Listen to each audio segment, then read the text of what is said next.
వర్షాకాలంలో సీజనల్ వ్యాధులు ప్రబలకుండా ప్రజలు అప్రమత్తంగా ఉండాలని Dubaka municipal chairperson Sriram Sangeetha Ravinder, commissioner Mahesh Kumar సూచించారు.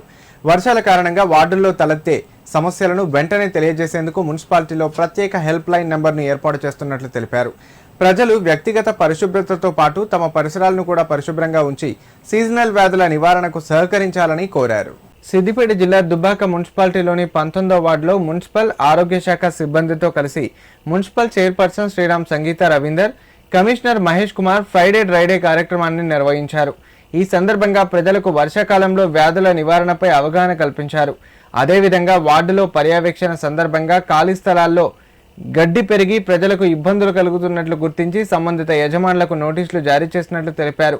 ఖాళీ స్థలాల యజమానులు గడ్డిని తొలగించి స్థలాలను పరిశుభ్రంగా ఉంచుకోవాలని, లేని పక్షంలో మున్సిపల్ చట్టాల ప్రకారం చర్యలు తీసుకుంటామని హెచ్చరించారు. మున్సిపాలిటీలో డ్రైనేజీ, తాగునీటి సమస్యలు లేదా ఇతర ప్రజా సమస్యలు ఉంటే నేరుగా మున్సిపల్ అధికారులకు తెలియజేయాలని ప్రజలకు విజ్ఞప్తి చేశారు. ఈ కార్యక్రమంలో municipal manager Srinivas, sanitary inspector Rajasekhar, ASHA కార్యకర్తలు, ఆరోగ్య శాఖ సిబ్బంది తదితరులు పాల్గొన్నారు. వదిలేసి వెళ్ళడం వలన చుట్టుపక్కల ఇళ్ళ వారికి గడ్డి పెరిగి అందులో పాములు అలా పెరగడం జరుగుతుంది. కావున దయచేసి మీరందరూ మున్సిపల్ యాక్ట్ ప్రకారం మీ మీద చర్య తీసుకోకుండా మీరే తక్షణమే వాటినన్నింటినీ క్లీన్గా పెట్టుకోగలరు. మిగతా రోడ్డు సైడ్ కానీ డ్రైనేజీలు మాత్రం మున్సిపల్ సిబ్బందితో క్లీన్ చేయించడం జరుగుతుంది. అదేవిధంగా మేము గత ఒక 4 వారాల నుంచి మేము డ్రైడే మరియు ఫ్రైడే 2 ట్యూస్డే రోజు, శుక్రవారం 2 రోజులు ఈ కార్యక్రమం చేపడుతున్నాం. స్వయంగా నేనే ఆ 2 రోజులు విజిట్ చేయడం జరుగుతుంది. ప్రతి వార్డులో తిరగడం జరుగుతుంది. మా మున్సిపల్ సిబ్బందిని కూడా అలర్ట్ చేస్తున్నాం ఎప్పటికీ.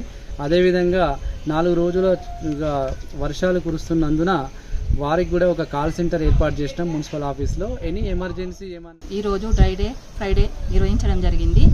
కమిషనర్ గారు మా మున్సిపల్ సిబ్బందితో వార్డులో తిరగడం జరుగుతుంది.